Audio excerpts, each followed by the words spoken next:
Hello, everyone. I'm Matthew Allen, and welcome back to What a Book.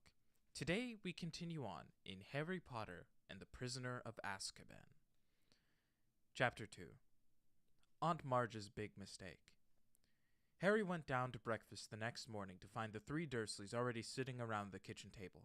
They were watching a brand new television, a welcome home for the summer present for Dudley, who had been complaining loudly about the long walk between the fridge and the television in the living room. Dudley had spent most of the summer in the kitchen, his piggy little eyes fixed on the screen and his 5 chins wobbling as he ate continually. Harry sat down between Dudley and Uncle Vernon, a large, beefy man with very little neck and a lot of mustache. Far from wishing Harry a happy birthday, none of the Dursleys made any sign that they had noticed Harry enter the room, but Harry was far too used to this to care. He helped himself to a piece of toast and then looked up at the reporter on the television, who was halfway through a report on an escaped convict. The public is warned that Black is armed and extremely dangerous. A special hotline has been set up, and any sighting of Black should be reported immediately. No need to tell us he's no good, snorted Uncle Vernon, staring over the top of his newspaper at the prisoner. Look at the state of him, the filthy layabout. Look at his hair. He shot a nasty look sideways at Harry, whose untidy hair had always been a source of great annoyance to Uncle Vernon. Compared to the man on the television, however, whose gaunt face was surrounded by a matted, elbow-length tangle, Harry felt very well groomed indeed. The reporter had reappeared. The Ministry of Agriculture and Fisheries will announce today. Hang on, barked Uncle Vernon, staring furiously at the reporter. You didn't tell us where that maniac's escaped from. What use is that? Lunatic could be coming up the street right now. Aunt Petunia, who was bony and horse-faced, whipped around and peered intently out of the kitchen window. Harry knew Aunt Petunia would simply love to be the one to call the hotline number. She was the nosiest woman in the world and spent most of her life spying on the boring, law-abiding neighbors. When will they learn, said Uncle Vernon, pounding the table with his large purple fist, that hanging's the only way to deal with these people? Very true, said Aunt Petunia, who was still squinting into next door's runner beans. Uncle Vernon drained his teacup, glanced at his watch, and added, I'd better be off in a minute, Petunia. Marge's train gets in at 10. Harry, whose thoughts had been upstairs with the broomstick servicing kit, was brought back to earth with an unpleasant bump. Aunt Marge, he blurted out. She's not coming here, is she? Aunt Marge was Uncle Vernon's sister. Even though she was not a blood relative of Harry's, whose mother had been Aunt Petunia's sister, he had been forced to call her aunt all his life. Aunt Marge lived in the country, in a house with a large garden, where she bred bulldogs. She didn't often stay at Privet Drive, because she couldn't bear to leave her precious dogs, but each of her visits stood out horribly vividly in Harry's mind. At Dudley's 5th birthday party, Aunt Marge had whacked Harry around the shins with her walking stick to stop him from beating Dudley at musical statues. A few years later, she had turned up at Christmas with a computerized robot for Dudley and a box of dog biscuits for Harry. On her last visit, the year before Harry started at Hogwarts, Harry had accidentally trodden on the tail of her favorite dog. Ripper had chased Harry out into the garden and up a tree, and Aunt Marge had refused to call him off until past midnight. The memory of this incident still brought tears of laughter to Dudley's eyes. Marge'll be here for a week, Uncle Vernon snarled. And while we're on the subject, he pointed a fat finger threateningly at Harry, we need to get a few things straight before I go and collect her. Dudley smirked and withdrew his gaze from the television. Watching Harry being bullied by Uncle Vernon was Dudley's favorite form of entertainment. Firstly, growled Uncle Vernon, you'll keep a civil tongue in your head when you're talking to Marge. All right, said Harry bitterly, if she does when she's talking to me. Secondly, said Uncle Vernon, acting as though he had not heard Harry's reply, as Marge does not know anything about your abnormality, I don't want any funny stuff while she's here. You behave yourself, got me? I will if she does, said Harry through gritted teeth. And thirdly, said Uncle Vernon, his mean little eyes now slits in his great purple face, we've told Marge you attend St. Brutus's Secure Center for Incurably Criminal Boys. What? Harry yelled. And you'll be sticking to that story, boy, or there'll be trouble, spat Uncle Vernon. Harry sat there, white-faced and furious, staring at Uncle Vernon, hardly able to believe it. Aunt Marge coming for a week-long visit.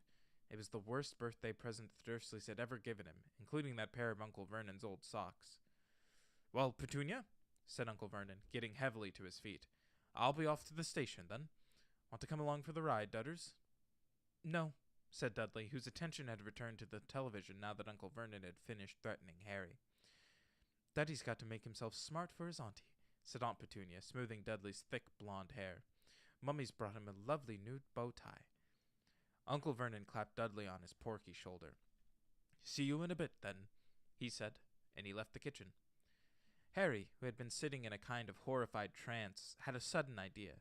Abandoning his toast, he got quickly to his feet and followed Uncle Vernon to the front door. Uncle Vernon was pulling on his car coat. I'm not taking you, he snarled as he turned to see Harry watching him. Like I wanted to come, said Harry coldly. I want to ask you something. Uncle Vernon eyed him suspiciously. Third years at my school are allowed to visit the village sometimes, said Harry. So? Snapped Uncle Vernon, taking his car keys from a hook next to the door. I need you to sign the permission form, said Harry in a rush. And why should I do that? Sneered Uncle Vernon. Well, said Harry, choosing his words carefully, it'll be hard work, pretending Aunt Marge that I go to St. Brutus's Secure Center for Incurably Criminal Boys, bellowed Uncle Vernon, and Harry was pleased to hear a definite tone of panic in Uncle Vernon's voice. Exactly, said Harry, looking calmly up into Uncle Vernon's large, purple face. It's a lot to remember. I'll have to make it sound convincing, won't I? What if I accidentally let something slip? You'll get the stuffing knocked out of you, won't you? Roared Uncle Vernon, advancing on Harry with his fist raised, but Harry stood his ground. Knocking the stuffing out of me won't make Aunt Marge forget what I could tell her, he said grimly. Uncle Vernon stopped, his fist still raised, his face an ugly puce. But if you sign my permission form, Harry went on quickly, I swear I'll remember where I'm supposed to go to school, and I'll act like I'm normal and everything. Harry could tell that Uncle Vernon was thinking it over, even if his teeth were bared and a vein was throbbing in his temple. Right, he snapped finally. I shall monitor your behavior carefully during Marge's visit. If, at the end of it, you've towed the line and kept to the story, I'll sign your ruddy form. He wheeled around, pulling open the front door, and slammed it so hard that one of the little panes of glass at the top fell out. Harry didn't return to the kitchen. He went back upstairs to his bedroom. If he was going to act like a real muggle, he'd better start now. Slowly and sadly, he gathered up all his presents and his birthday cards and hid them under the loose floorboard with his homework. Then he went to Hedwig's cage. Errol seemed to have recovered. He and Hedwig were both asleep, heads under their wings. Harry sighed, then poked them both awake. Hedwig, he said gloomily, you're going to have to clear off for a week. Go with Errol. Ron will look after you. I'll write him a note explaining. And don't look at me like that. Hedwig's large amber eyes were reproachful. It's not my fault. It's the only way I'll be allowed to visit Hogsmeade with Ron and Hermione. 10 minutes later, Errol and Hedwig, who had a note to Ron bound to her leg, soared out of the window and out of sight. Harry, now feeling thoroughly miserable, put the empty cage away inside the wardrobe. But Harry didn't have long to brood. In next to no time, Aunt Petunia was shrieking up the stairs for Harry to come down and get ready to welcome their guest. Do something about your hair, Aunt Petunia snapped as he reached the hall. Harry couldn't see the point of trying to make his hair lie flat. Aunt Marge loved criticizing him, so the untidier he looked, the happier she would be. All too soon there was a crunch of gravel outside as Uncle Vernon's car pulled back into the driveway, then the clunk of the car doors and footsteps on the garden path. Get the door, Aunt Petunia hissed at Harry. A feeling of great gloom in his stomach, Harry pulled the door open. On the threshold stood Aunt Marge. She was very like Uncle Vernon, large, beefy, and purple-faced. She even had a mustache, though not as bushy as his. In one hand she held an enormous suitcase, and tucked under the other was an old and evil-tempered bulldog. Where's my dudders? Roared Aunt Marge. Where's my Neffy-poo? Dudley came waddling down the hall, his blond hair plastered flat to his fat head, a bow tie just visible under his many chins. Aunt Marge thrust the suitcase into Harry's stomach, knocking the wind out of him, seized Dudley in a tight one-armed hug, and planted a large kiss on his cheek. Harry knew perfectly well that Dudley only put up with Aunt Marge's hugs because he was well paid for it, and sure enough, when they broke apart, Dudley had a crisp 20-pound note clutched in his fat fist. Petunia! Shouted Aunt Marge, striding past Harry as though he was a hat stand. Aunt Marge and Aunt Petunia kissed, or rather, Aunt Marge bumped her large jaw against Aunt Petunia's bony cheekbone. Uncle Vernon now came in, smiling jovially as he shut the door. "Tea, Marge," he said. "And what will Ripper take?" "Ripper can have some tea out of my saucer," said Aunt Marge, as they all proceeded into the kitchen, leaving Harry alone in the hall with the suitcase. But Harry wasn't complaining. Any excuse not to be with Aunt Marge was fine by him, so he began to heave the case upstairs into the spare bedroom, taking as long as he could. By the time he got back to the kitchen, Aunt Marge had been supplied with tea and fruitcake, and Ripper was lapping noisily in the corner. Harry saw Aunt Petunia wince slightly as specks of tea and drool flecked her clean floor. Aunt Petunia hated animals. "Who's looking after the other dogs, Marge?" Uncle Vernon asked. "Oh, I've got Colonel Fubster managing them," boomed Aunt Marge. "He's retired now. Good for him to have something to do. But I couldn't leave poor old Ripper. He pines if he's away from me." Ripper began to growl again as Harry sat down. This directed Aunt Marge's attention to Harry for the first time. "So," she barked, "still here, are you?" "Yes," said Harry.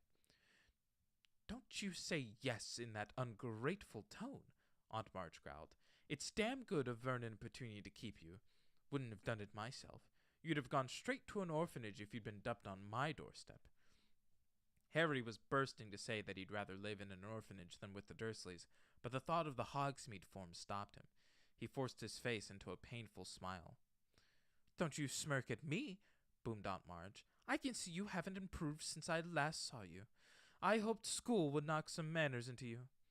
She took a large gulp of tea, wiped her mustache, and said, "Where is it that you sent him again, Vernon?" "St. Brutus's," said Uncle Vernon promptly. "It's a first-rate institution for hopeless cases." "I see," said Aunt Marge. "Do they use the cane at St. Brutus's, boy?" She barked across the table. Uncle Vernon nodded curtly behind Aunt Marge's back.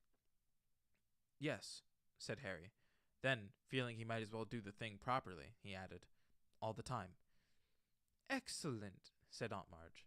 "I won't have this namby-pamby, wishy-washy nonsense about not hitting people who deserve it. A good thrashing is what's needed in 99 cases out of 100. Have you been beaten often?" "Oh, yeah," said Harry. "Loads of times." Aunt Marge narrowed her eyes. "I still don't like your tone, boy," she said. "If you can speak of your beatings in that casual way, they clearly aren't hitting you hard enough. Petunia, I'd write if I were you. Make it clear that you approve the use of extreme force in this boy's case." Perhaps Uncle Vernon was worried that Harry might forget their bargain. In any case, he changed the subject abruptly. "Heard the news this morning, Marge. What about that escaped prisoner, eh?" As Aunt Marge started to make herself at home, Harry caught himself thinking almost longingly of life at number 4 without her. Uncle Vernon and Aunt Petunia usually encouraged Harry to stay out of their way, which Harry was only too happy to do. Aunt Marge, on the other hand, wanted Harry under her eye at all times so that she could boom out suggestions for his improvement. She delighted in comparing Harry with Dudley, and took huge pleasure in buying Dudley expensive presents while glaring at Harry, as though daring him to ask why he hadn't got a present too. She also kept throwing out dark hints about what made Harry such an unsatisfactory person. "You mustn't blame yourself for the way the boys turned out, Vernon," she said over lunch on the 3rd day. "If there's something rotten on the inside, there's nothing anyone can do about it." Harry tried to concentrate on his food, but his hands shook and his face was starting to burn with anger. "Remember the form," he told himself. "Think about Hogsmeade. Don't say anything. Don't rise." Aunt Marge reached for her glass of wine. "It's one of the basic rules of breeding," she said. "You see it all the time with dogs. If there's something wrong with the bitch, there'll be something wrong with the pup." At that moment, the wine-glass Aunt Marge was holding exploded in her hand. Shards of glass flew in every direction, and Aunt Marge sputtered and blinked, her great ruddy face dripping. "Marge," squealed Aunt Petunia. "Marge, are you all right?" "Not to worry," grunted Aunt Marge, mopping her face with her napkin. "Must have squeezed it too hard. Did the same thing at Colonel Fuster's the other day. No need to fuss, Petunia. I have a very firm grip." But Aunt Petunia and Uncle Vernon were both looking at Harry suspiciously, so he decided he'd better skip dessert and escape from the table as soon as he could. Outside in the hall, he leaned against the wall, breathing deeply. It had been a long time since he'd lost control and made something explode. He couldn't afford to let it happen again. The Hogsmeade form wasn't the only thing at stake. If he carried on like that, he'd be in trouble with the Ministry of Magic. Harry was still an underage wizard, and he was forbidden by wizard law to do magic outside school. His record wasn't exactly clean either. Only last summer he'd gotten an official warning that had stated quite clearly that if the Ministry got wind of any more magic in Privet Drive, Harry would face expulsion from Hogwarts. He heard the Dursleys leaving the table and hurried upstairs out of the way. Harry got through the next 3 days by forcing himself to think about his handbook of do-it-yourself broom care whenever Aunt Marge started on him. This worked quite well, though it seemed to give him a glazed look because Aunt Marge started voicing the opinion that he was mentally subnormal. At long last, the final evening of Marge's stay arrived. Aunt Petunia cooked a fancy dinner, and Uncle Vernon uncorked several bottles of wine. They got all the way through the soup and the salmon without a single mention of Harry's faults. During the lemon meringue pie, Uncle Vernon bored them all with a long talk about Grunnings, his drill-making company. Then Aunt Petunia made coffee, and Uncle Vernon brought out a bottle of brandy. "Can I tempt you, Marge?" Aunt Marge had already had quite a lot of wine. Her huge face was very red. "Just a small one, then," she chuckled. "A bit more than that. And a bit more. That's the ticket." Dudley was eating his 4th slice of pie.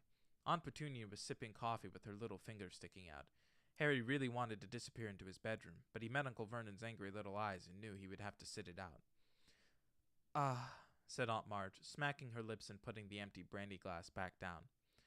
"Excellent nosh, Petunia.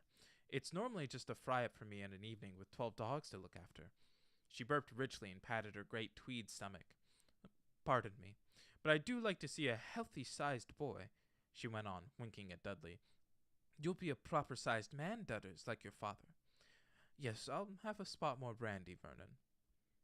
Now, this one here." She jerked her head at Harry, who felt his stomach clench. "The handbook," he thought quickly. "This one's got a mean, runty look about him. You get that with dogs. I had Colonel Fubster drown one last year. Ratty little thing it was. Weak. Underbred." Harry was trying to remember page 12 of his book, A Charm to Cure Reluctant Reversers. "It all comes down to blood, as I was saying the other day. Blood will out. Now, I'm saying nothing against your family, Petunia." She patted Aunt Petunia's bony hand with her shovel-like one. "But your sister was a bad egg. They turn up in the best families. Then she ran off with a wastrel, and here's the result right in front of us." Harry was staring at his plate, a funny ringing in his ears. "Grasp your broom firmly by the tail," he thought, but he couldn't remember what came next. Aunt Marge's voice seemed to be boring into him like one of Uncle Vernon's drills. "This Potter," said Aunt Marge loudly, seizing the brandy bottle and splashing more into her glass and over the tablecloth. "You never told me what he did." Uncle Vernon and Aunt Petunia were looking extremely tense. Dudley had even looked up from his pie to gape at his parents. "He didn't work," said Uncle Vernon, with half a glance at Harry. "Unemployed." "As I expected," said Aunt Marge, taking a huge swig of brandy and wiping her chin on her sleeve. "A no-account, good-for-nothing, lazy scrounger who—" "He was not," said Harry suddenly. The table went very quiet. Harry was shaking all over. He had never felt so angry in his life. "More brandy!" yelled Uncle Vernon, who had gone very white. He emptied the bottle into Aunt Marge's glass. "You, boy," he snarled at Harry. "Go to bed. Go on." "No, Vernon," hiccuped Aunt Marge, holding up a hand, her tiny bloodshot eyes fixed on Harry's. "Go on, boy, go on. Proud of your parents, are you? They go and get themselves killed in a car crash. Drunk, I expect." "They didn't die in a car crash," said Harry, who found himself on his feet. "They died in a car crash, you nasty little liar, and left you to be a burden on their decent, hard-working relatives," screamed Aunt Marge, swelling with fury. "You are an insolent, ungrateful little—" But Aunt Marge suddenly stopped speaking. For a moment, it looked as though words had failed her. She seemed to be swelling with inexpressible anger. But the swelling didn't stop. Her great red face started to expand, her tiny eyes bulged, and her mouth stretched too tightly for speech. Next second, several buttons had just burst from her tweed jacket and pinged off the walls. She was inflating like a monstrous balloon, her stomach bursting free of her tweed waistband, each of her fingers blowing up like a salami. "Marge!" yelled Uncle Vernon and Aunt Petunia together as Aunt Marge's whole body began to rise off her chair toward the ceiling. She was entirely round now, like a vast life buoy with piggy eyes, and her hands and feet stuck out weirdly as she drifted up into the air, making apoplectic popping noises. Ripper came skidding into the room, barking madly. "No!" Uncle Vernon seized one of Marge's feet and tried to pull her down again, but was almost lifted from the floor himself. A second later, Ripper leapt forward and sank his teeth into Uncle Vernon's leg. Harry tore from the dining room before anyone could stop him, heading for the cupboard under the stairs. The cupboard door burst magically open as he reached it. In seconds, he had heaved his trunk to the front door. He sprinted upstairs and threw himself under the bed, wrenching up the loose floorboard, and grabbed the pillowcase full of his books and birthday presents. He wriggled out, seized Hedwig's empty cage, and dashed back downstairs to his trunk, just as Uncle Vernon burst out of the dining room, his trouser leg in bloody tatters. "Come back in here," he bellowed. "Come back and put her right." But a reckless rage had come over Harry. He kicked his trunk open, pulled out his wand, and pointed it at Uncle Vernon. "She deserved it," Harry said, breathing very fast. "She deserved what she got. You keep away from me." He fumbled behind him for the latch of the door. "I'm going," Harry said. "I've had enough." And in the next moment, he was out in the dark, quiet street, heaving his heavy trunk behind him, Hedwig's cage under his arm. Chapter 3. The Night Bus. Harry was several streets away before he collapsed onto a low wall in Magnolia Crescent, panting from the effort of dragging his trunk. He sat quite still, anger still surging through him, listening to the frantic thumping of his heart. But after 10 minutes alone in the dark street, a new emotion overtook him. Panic. Whichever way he looked at it, he had never been in a worse fix.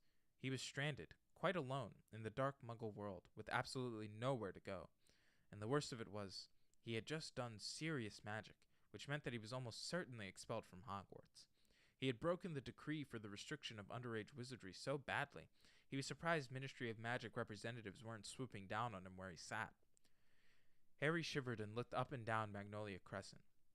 What was going to happen to him? Would he be arrested, or would he simply be outlawed from the wizarding world? He thought of Ron and Hermione, and his heart sank even lower. Harry was sure that, criminal or not, Ron and Hermione would want to help him now, but they were both abroad, and with Hedwig gone, he had no means of contacting them. He didn't have any Muggle money either. There was a little wizard gold in the money bag at the bottom of his trunk, but the rest of the fortune his parents had left him was stored in a vault at Gringotts Wizarding Bank in London. He'd never be able to drag his trunk all the way to London. Unless... He looked down at his wand, which he was still clutching in his hand. If he was already expelled, his heart was now thumping painfully fast. A bit more magic couldn't hurt. He had the invisibility cloak he had inherited from his father.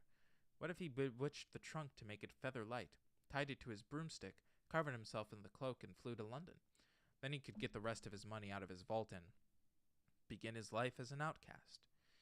It was a horrible prospect, but he couldn't sit on this wall forever, or he'd find himself trying to explain to Muggle police why he was out in the dead of night with a trunk full of spellbooks and a broomstick.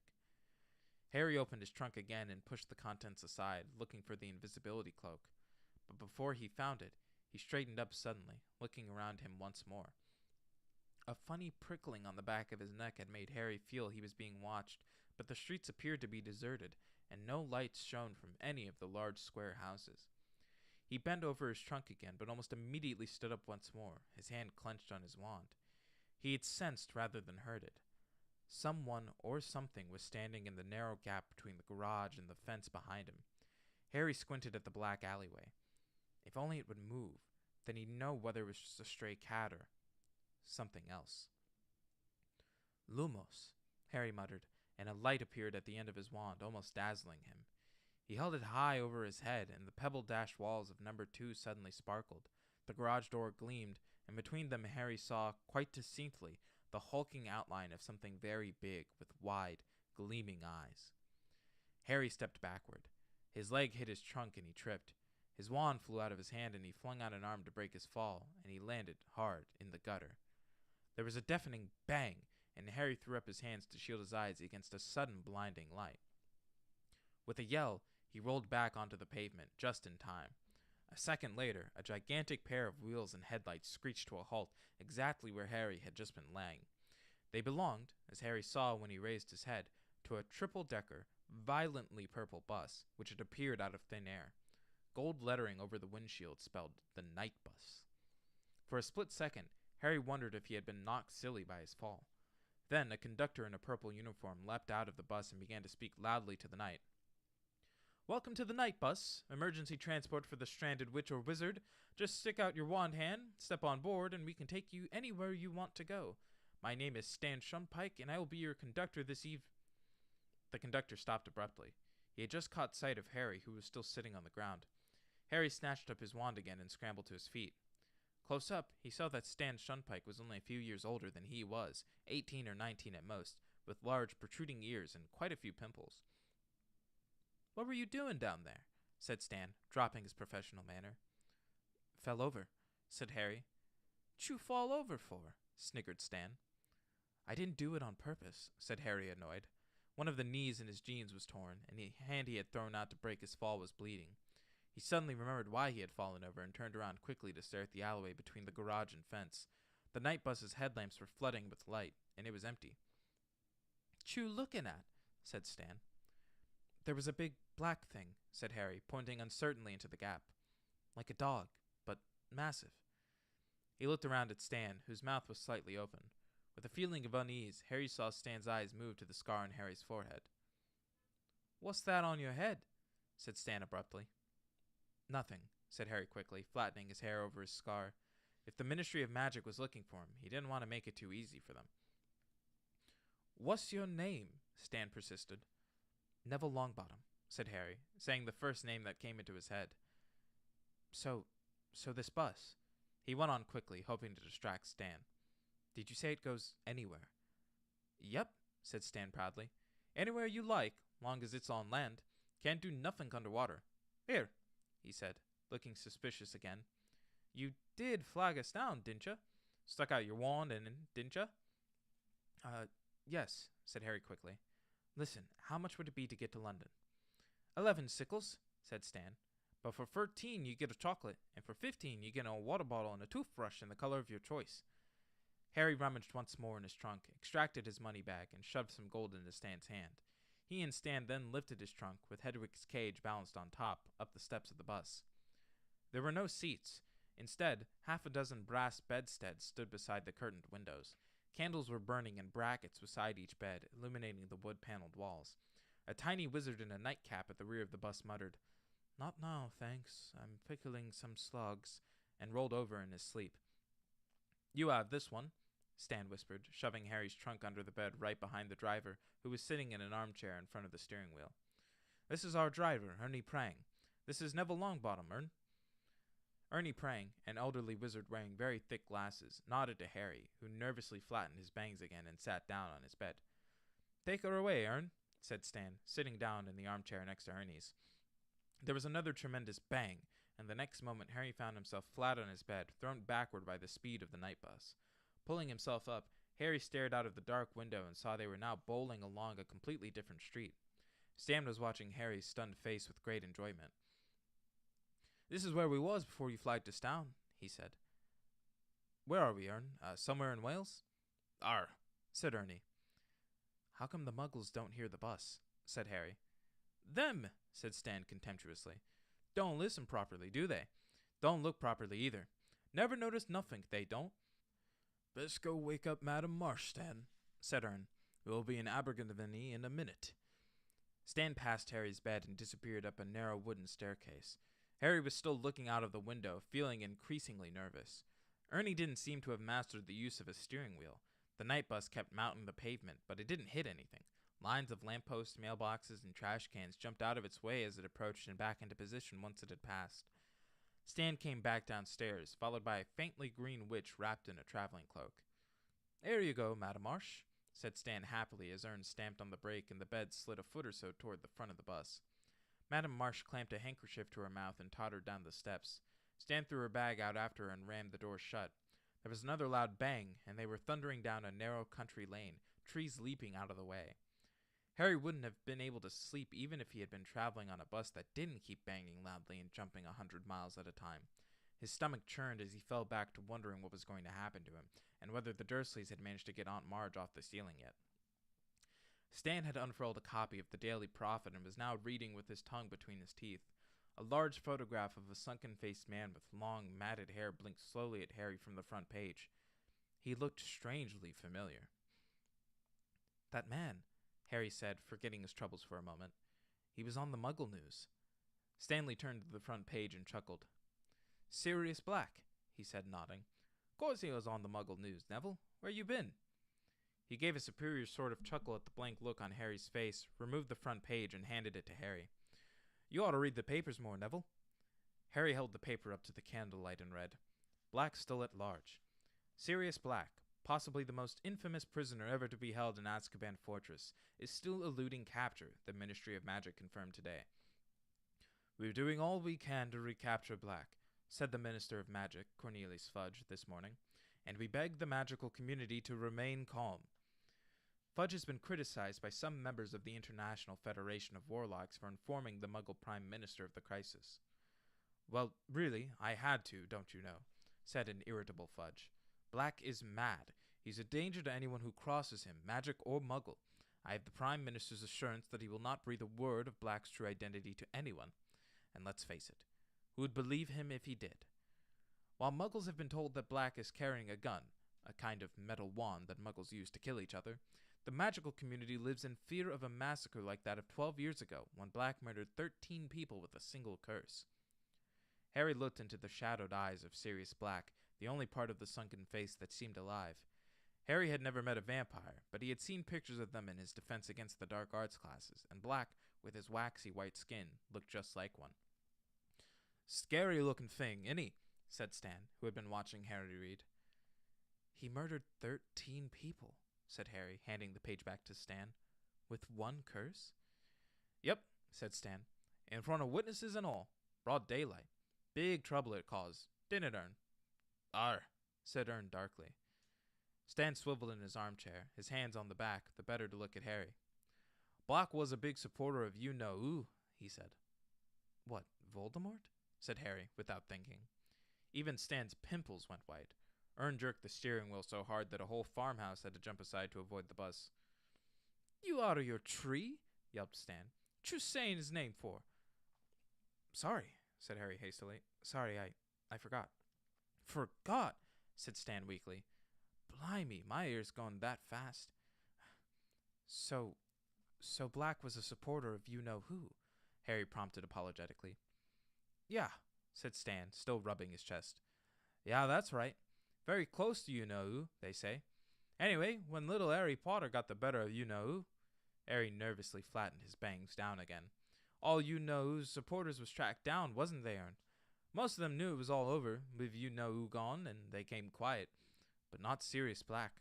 I heard he thought he'd be in second in command once you-know-who had taken over. Anyway, they cornered Black in the middle of a street full of muggles, and Black took out his wand and he blasted off the street apart, and a wizard got it, and so did a dozen muggles what got in the way. Horrible, eh? And you know what Black did then? Stan continued in a dramatic whisper. What? Said Harry. Laughed, said Stan. Just stood there and laughed, and when reinforcements from the Ministry of Magic got there, he went with him as quiet as anything, still laughing his head off. 'Cause he is mad, ain't he, Ern? Ain't he mad? If he weren't when he went to Azkaban, he will be now, said Ern in his slow voice. I'd blow myself up before I set foot in that place. Serves him right, mind you, after what he did. They had a job covering it up, didn't they, Ern? Stan said. Old street blown up and all the muggles dead. What was it they said had happened, Ern? Gas explosion, grunted Ernie. And now he's out, said Stan, examining the newspaper picture of Black's gaunt face again. Never been a breakout from Azkaban before, has there, Ern? Beats me how he did it. Frightening, eh? Mind, I don't fancy his chances against them Azkaban guards, eh, Ern? Ernie suddenly shivered. Talk about somewhere else, Stan. There's a good lad. The Azkaban guards give me the collywobbles. Stan put the paper away reluctantly, and Harry leaned against the window of the night bus, feeling worse than ever. He couldn't help imagining what Stan might be telling his passengers in a few nights' time. Hear about that Harry Potter? Blew up his aunt. We had him here on the night bus, didn't we, Ern? He was trying to run for it. He, Harry, had broken wizard law just like Sirius Black. Was inflating Aunt Marge bad enough to land him in Azkaban? Harry didn't know anything about the wizard prison, though everyone he'd ever spoke of it did so in the same fearful tone. Hagrid the Hogwarts gamekeeper had spent 2 months there only last year. Harry wouldn't soon forget the look of terror on Hagrid's face when he had been told where he was going, and Hagrid was one of the bravest people Harry knew. The night bus rolled through the darkness, scattering bushes and wastebaskets, telephone booths and trees, and Harry lay, restless and miserable, on his feather bed. After a while, Stan remembered that Harry had paid for hot chocolate, but poured it all over Harry's pillow when the bus moved abruptly from Anglesey to Aberdeen. One by one, the wizards and witches in dressing gowns and slippers descended from the upper floors to leave the bus. They all looked very pleased to go. Finally, Harry was the only passenger left. "Right then, Neville," said Stan, clapping his hands. "Whereabouts in London?" "Diagon Alley," said Harry. "Right-o," said Stan. "All tight then?" Bang! They were thundering along Charing Cross Road. Harry sat up and watched buildings and benches squeezing themselves out of the night bus's way. The sky was getting a little lighter. He would lie low for a couple of hours, go to Gringotts the moment it opened, then set off. Where, he didn't know.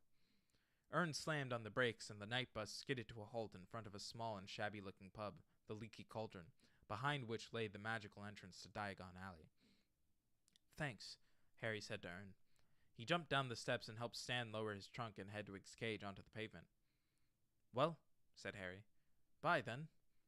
But Stan wasn't paying attention. Still standing in the doorway to the bus, he was goggling at the shadowy entrance to the Leaky Cauldron. "There you are, Harry," said a voice. Before Harry could turn, he felt a hand on his shoulder. At the same time, Stan shouted, "Blimey! Ern, come here! Come here!" Harry looked up at the owner of the hand on his shoulder and felt a bucketful of ice cascade into his stomach. He had walked right into Cornelius Fudge, the Minister of Magic himself. Stan leapt onto the pavement beside them. "What did you call Neville, mister?" he said excitedly. Fudge, a portly little man in a long, pinstriped cloak, looked cold and exhausted. "Neville," he repeated, frowning. "This is Harry Potter." "I knew it!" Stan shouted gleefully. Ern! Guess who Neville is, Ern? He's Harry Potter. I can see his scar." "Yes," said Fudge testily. "Well, I'm very glad the night bus picked Harry up, but he and I need to step inside the Leaky Cauldron now." Fudge increased the pressure on Harry's shoulder, and Harry found himself being steered inside the pub. A stooping figure bearing a lantern appeared through the door behind the bar. It was Tom, the wizened, toothless landlord. "You got him, Minister," said Tom. "Will you be wanting anything? Beer? Brandy?" "Perhaps a pot of tea," said Fudge, who still hadn't let go of Harry. There was a loud scraping and puffing from behind them, and Stan and Ern appeared, carrying Harry's trunk and Hedwig's cage and looking around excitedly. "How come you didn't tell us you are, Neville?" said Stan, beaming at Harry, while Ernie's owlish face peered interestedly over Stan's shoulder. "And a private parlor, please, Tom," said Fudge pointedly. "Bye," Harry said miserably to Stan and Ern as Tom beckoned Fudge toward the passage that led from the bar. "Bye, Neville," called Stan. Fudge marched Harry along the narrow passage after Tom's lantern and then into a small parlor. Tom clicked his fingers, a fire burst into life in the grate, and he bowed himself out of the room. "Sit down, Harry," said Fudge, indicating a chair by the fire. Harry sat down, feeling goosebumps rising up his arms despite the glow of the fire. Fudge took off his pinstriped cloak and tossed it aside, then hitched up the trousers of his bottle-green suit and sat down opposite Harry. "I am Cornelius Fudge, Harry, the Minister of Magic." Harry already knew this, of course. He had seen Fudge once before, but as he had been wearing his father's invisibility cloak at the time, Fudge wasn't to know that. Tom the innkeeper reappeared, wearing an apron over his nightshirt and bearing a tray of tea and crumpets.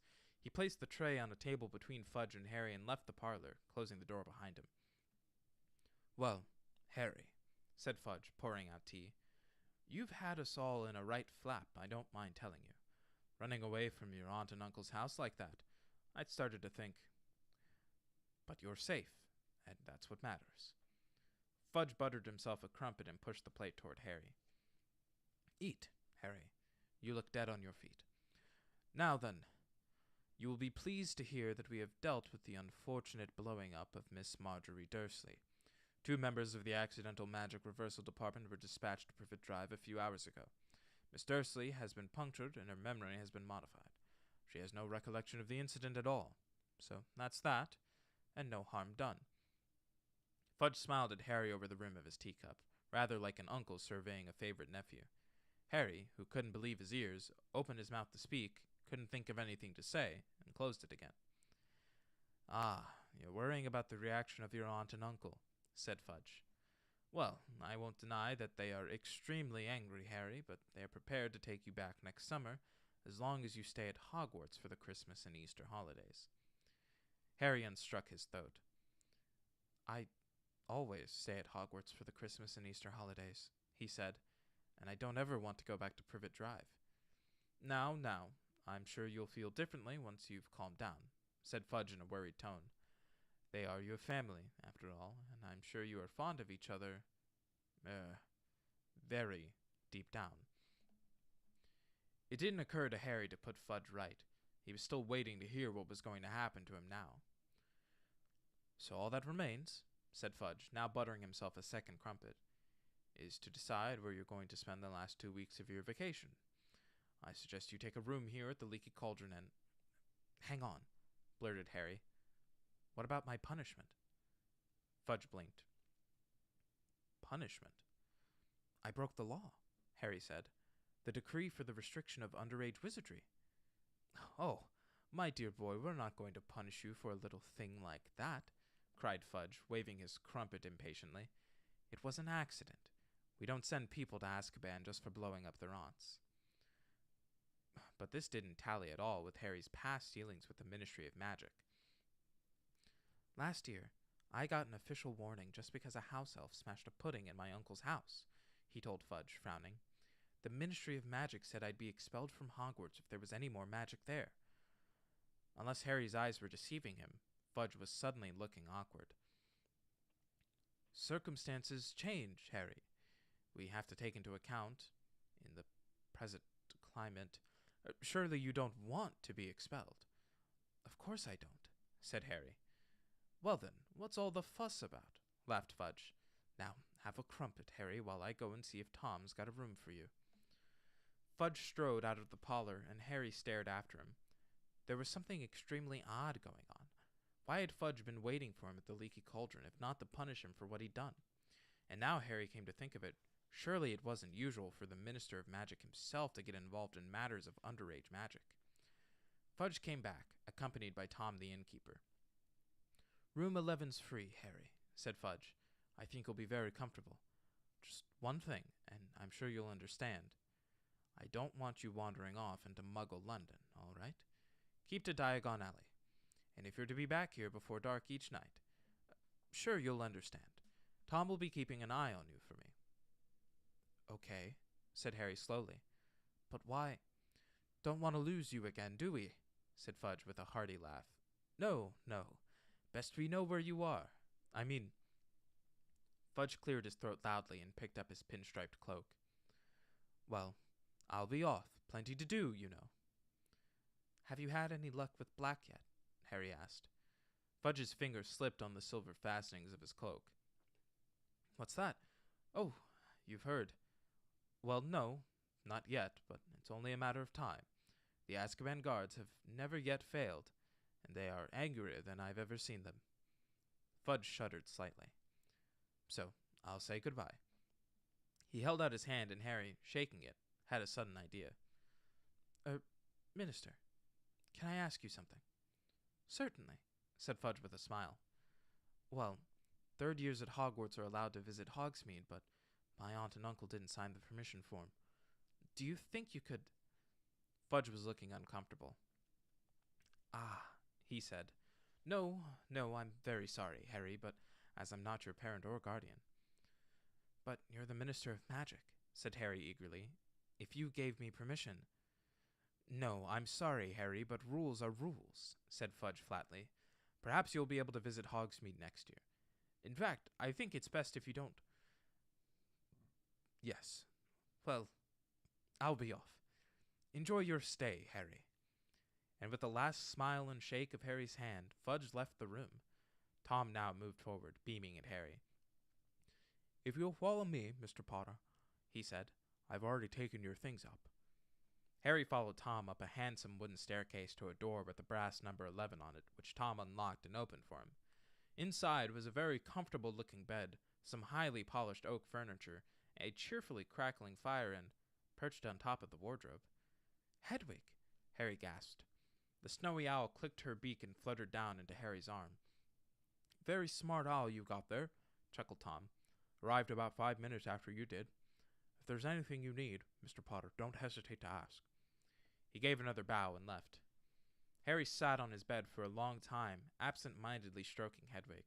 The sky outside the window was changing rapidly from deep, velvety blue to cold, steely gray, and then, slowly, to pink shot with gold.